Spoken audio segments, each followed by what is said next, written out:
પ્રશ્ન કરતા સ્મશાનમાં જઈને? ઓહો. અને આપને લઈ જતા? અને આપ કેટલા વર્ષ લઈ ગયા આપને? હું જ્યારથી સમાજનો થયો શાખામાં જતો હતો ત્યારથી મને સમયની ખબર નથી, પણ મને અમારું સ્મશાન ભયંકર કબ્રસ્તાનની બાજુમાં. હા, એ તમે જોયું છે? બહુ ખરાબ સ્મશાન અમારું. હા. હા. તમે કેટલા વર્ષો ગયા સ્મશાનમાં બ્રહ્મચારી બાપુ હારે? હું બ્રહ્મચારી બાપુ છેલ્લે જ્યાં ક્યારે ગુજરી ગયા એ ખબર નહીં, પણ પછી તો હું રેગ્યુલર જતો ને ત્યાં. ઓકે. પછી તો ત્યાં અમે રૂમ બનાવ્યો, ખાટલા બનાવ્યા, કૂવાનું રાખ્યું. અચ્છા. અને અહીંથી અહીંયા એક ઓલો શંકરગીરી કે કેવું નામ હે અઘોરી એ ક્યાં ઓલા અહીંયા ઓલા ઉપર અહીંયા હતો. હા હા.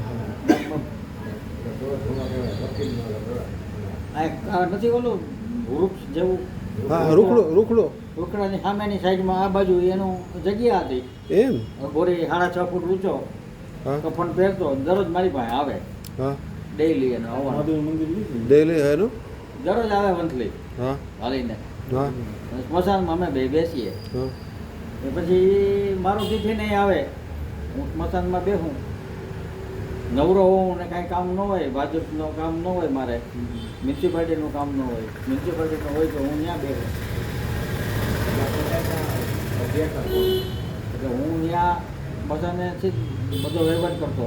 બીજી કાચા પ્રમુખ, પણ એને કાંઈ બિચારાને ખબર પડતી નહીં, એટલે વહીવટ મારે કરવાનો હોય અને પ્રમાણિકતાથી કરવાનો. પૈસા લેવાના નહીં. પૈસા હોય નહીં અમારી પાસે, ઘરેથી કેટલાક માગવા. સુભોદા બાપુનું નામ આપને યાદ આવ્યું? સુભાષભાઈ મહેતા ઉર્ફે સુભોદા બાપુ, એ નામ યાદ આવ્યું? કાલાવડ રોડ પર જાઓ ને તમે, કાલાવડ રોડ, રાજકોટથી કાલાવડ રોડ પર જાઓ એટલે ઓલું ચૈતન્ય કોસ્મોપ્લેક્સ પહેલું જ બન્યું હતું વજુભાઈ વાળાના છોકરાનું. કોસ્મોપ્લેક્સ, બરાબર, રાજકોટનું પહેલું, સૌરાષ્ટ્રનું કદાચ પહેલું કોસ્મોપ્લેક્સ હતું. હજી છે, હજી ચાલે જ છે. એ કાલાવડ રોડ, ત્યાંથી આમ કણકોટનો પાટિયો આવે, કણકોટ તરફ જાય. એ કાલાવડ રોડ અને કણકોટના પાટિયાની જે ટી પડે ને, ટી તો ન પડે પણ એલ પડે ને, ત્યાં જ એનું એ ખૂણા પર જ એનું મંદિર, સિદ્ધનાથ મહાદેવ મંદિર, સિદ્ધેશ્વર મહાદેવ. અને સુભાષભાઈ મહેતા ત્યાં રહેતા અને બહુ સારા જાણકાર હતા, બહુ વિદ્યાવાળા હતા. અને એને પોતાના આશ્રમમાં પિરામિડ બનાવેલો અને લામાજીની પછી એની પાસે વિદ્યા હતી. એટલે મારે એની સાથે બહુ સારું ભળતું. હું એની પાસે મળવા જતો, બેસતો એની પાસે. એણે તમારું નામ મને આપેલું કે તમે રાજકોટમાં જાઓ અને એ વખતે તમારી બેઠક ક્યાં હતી? દામાકુંડે. એ કે દામાકુંડેની બેઠક છે. કોઈ પણને પૂછશો ને પ્રફુલભાઈ ત્રિવેદી એટલે તમે બતાવી દેશે. દામોદર કુંડમાં પાછળના ભાગમાં અહીંયા ઓલું છે નીચે ગુપ્તેશ્વર મહાદેવ, વિષ્ણુગીરી મહારાજ હતા ઉજ્જૈનનો. હા. અમે રાત્રે હવન કરતા ત્યાં દામોદર કુંડમાં. ઓકે. નીચે ગુફા જેવું નાના ફડણવીસ ત્યાં હતા ને એ જગ્યામાં. એમ? હા. અચ્છા. એટલે ત્યાં અમે લગભગ રહેતા. અચ્છા, એ ગુપ્તેશ્વરમાં રહેતા? અચ્છા, ત્યાં તો પુલ બુલ કાંઈ નહીં હોય ને? ગુફા જ હતી. આમ ગુફા જ હતી. રસ્તો ને પુલ ને કાંઈ નહીં હોય? કાચો રસ્તો હશે કદાચ. કાચો હોય. હા. એ ગુપ્તેશ્વર મહાદેવ તો એ શિવલિંગ બાપુ કેવું જબરું છે. તમને એમ લાગે કરોડો વર્ષ પ્રાચીન શિવલિંગ હશે. એનો ઇતિહાસ શું છે ગુપ્તેશ્વર મહાદેવ?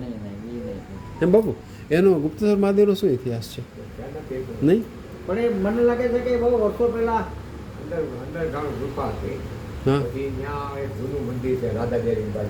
હા હા હા મને ભાગમાં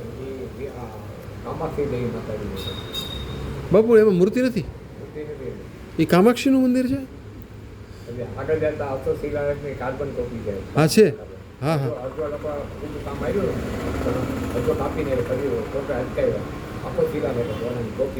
ઓહો.